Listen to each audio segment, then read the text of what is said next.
Malam Kematian. Cerpen Lili Ende Majid. Dapatkah manusia mengubah takdir hidupnya? Jika dapat, sungguh aku ingin melakukannya. Terlahir dari benih seorang bajingan sungguh memuakkan. Bagaimana tidak, darah yang mengalir di tubuhku sudah pasti mengandung inti darahnya. Itu membuatku merasa ada unsur kebajinganan yang merasuki diriku. Aku muak. Sekuat apapun aku menolak, nyatanya satu demi satu sifat bajingan itu kutemukan juga dalam diriku. Aku bahkan merasa betapa diriku seperti tengah bermetamorfosis perlahan menjadi dirinya. Nah, jika hal ini kubiarkan, bukankah pada akhirnya aku akan menjadi sebajingan dirinya? Sungguh aku tidak mau. Cukup dia saja yang dilabeli sebagai bajingan, sebagai berdebah, sebagai sampah, bramacora. Aku sama sekali tidak ingin. Sebab selama ini, hanya dengan dikenal sebagai anaknya saja, aku kenyang disumpah serapahi orang-orang. Hanya pandang mata penuh hujatan dan hinaan yang aku terima. Belum lagi perlakuan mereka padaku. Kau mungkin tak pernah tahu bagaimana bacinnya bau liur orang-orang yang meludahi wajahmu hanya karena mereka membenci bapakmu. Kau tahu, sebagian besar hidupku nyaris kuhabiskan untuk memikirkan bagaimana caranya memutus takdir ini. Banyak cara berkelindan di kepalaku. Banyak siasat terbersit di sana. Dan dari segala siasat yang pernah muncul, kurasa cara terbaik hanya satu. Membuatnya tak lagi ada di muka bumi. Dengan begitu, aku tak akan terhubung lagi dengannya. Dan segala pengaruh buruknya dalam hidupku selesai. Masalahnya, siapa yang pernah tahu kapan seseorang akan mati? Tak ada yang tahu kapan akhir hidup seseorang, bukan? Kecuali kau adalah malaikat maut yang datang membawakan kematian. Kematian? Baiklah. Sepertinya itulah yang harus kulakukan. Aku harus berpura-pura menjadi El Maut untuk melenyapkan bajingan itu.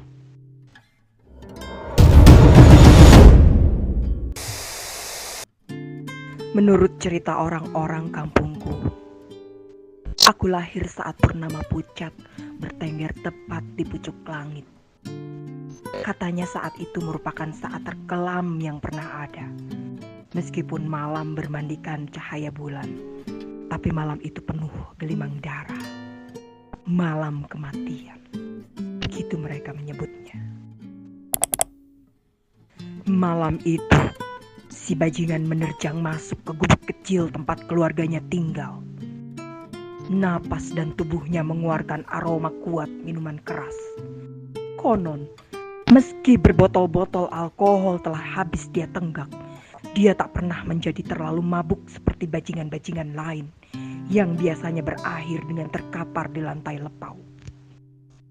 Itulah mengapa orang-orang menyebutnya si kerbau gila.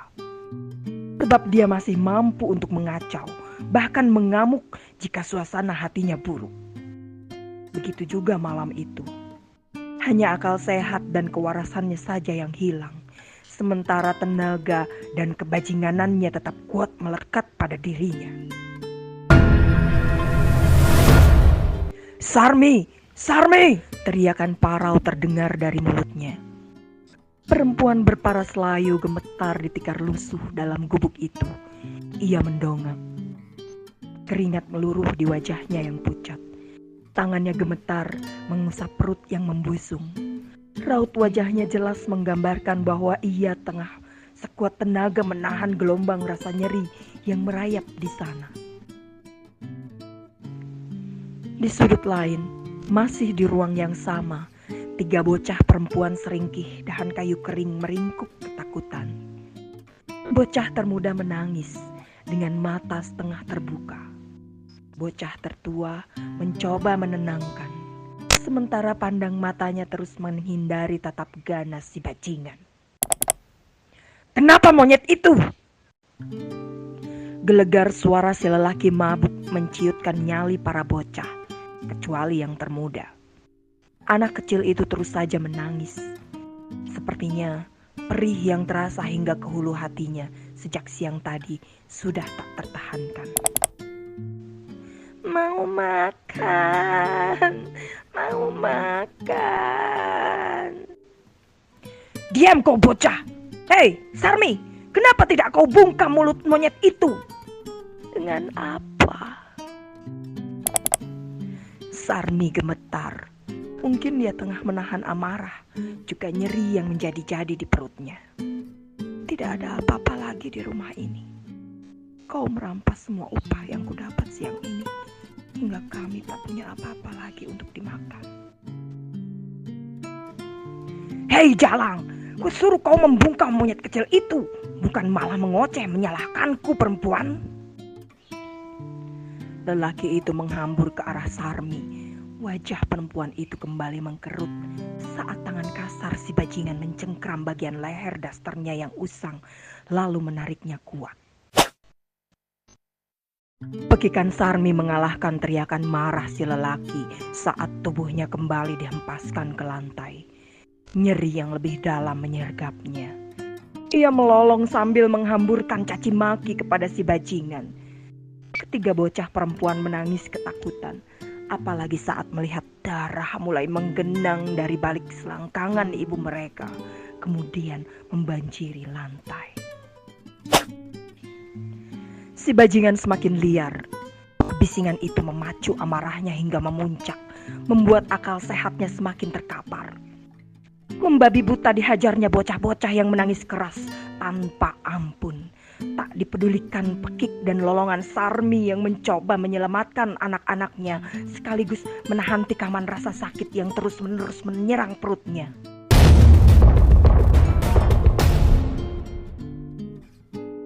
Di puncak kalapnya, lelaki itu menghantamkan satu tendangan ke arah Sarmi yang sedang bersusah payah mengejan. Seketika Sarmi tersungkur diam. Tangis ketiga bocah sudah lebih dulu terbungkam. Hening sempat singgah sejenak sebelum pecah oleh suara tangis lain yang lebih kuat membelah malam. Itulah tangisku. Iya, konon seperti itulah caraku dilahirkan. Mungkin tarikan napas pertamaku saat itu, seiring dengan hela napas penghabisan ibu dan 3 saudaraku. Sialnya tarikan napas pertama dalam hidupku itu harus disambut dengan engah napas si bajingan di puncak kebajinganannya.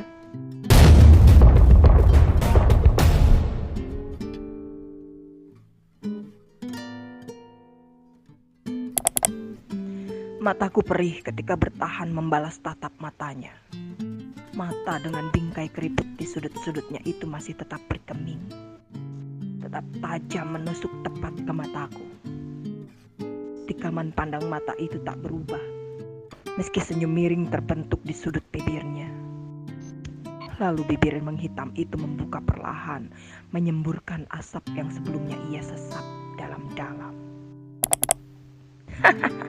"Jadi, kau ingin melawanku, jagoan?" Bajingan tua itu melempar puntung rokok di tangannya ke arahku. Ludah pahit meluncur dari sela bibirku yang kering. Tak kupedulikan pertanyaannya, sebab aku tahu itu bukan pertanyaan.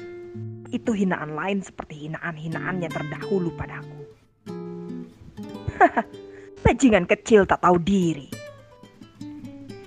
Jangan sebut aku bajingan. Kaulah bajingan, bukan aku. Bahu bajingan tua itu berguncang liar seiring gelegar tawanya yang membahana. Air mata bahkan menetes di pipi keriputnya yang memerah. Sepertinya puas sekali dia menertawaiku. Kau Bagaimana mungkin berkata begitu? Kau sebut aku bajingan, tapi mengapa kau menolak ku sebut bajingan juga? Padahal aku adalah asal-muasalmu. Sebab aku ada, maka kau pun ada.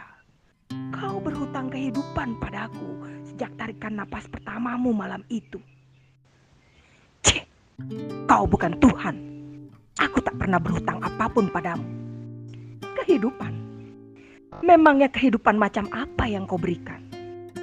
Kau bahkan membuatku terenggut dari orang yang harusnya memberiku sari-sari kehidupan dan rasa nyaman. Kau membuat orang-orang menyulam jaring-jaring kebencian di sekitarku. Karenamu lah, maka setiap hari aku harus menelan kepahitan-kepahitan. Kau menutup semua peluang yang kumiliki. Jika kau anggap yang semacam itu ialah hutang, aku akan mengembalikannya kepadamu sekarang juga, lengkap dengan bunganya. Dapatkah manusia mengubah takdir hidupnya? Jika kau bilang dapat, sungguh aku ingin sekali mempercayainya. Aku sudah pernah mencoba mengubah takdir hidupku yang kelam. Namun, alih-alih berubah, sepertinya ia malah memelukku lebih erat dari sebelumnya. Jika dulu orang-orang merendahkanku karena aku anak seorang bajingan, maka setelah kupaksakan dinginnya belati menembus dadanya dan menghentikan detak jantungnya malam itu, kini orang-orang malah menyematkan kata itu padaku. Ya, kini mereka malah menyebutku bajingan.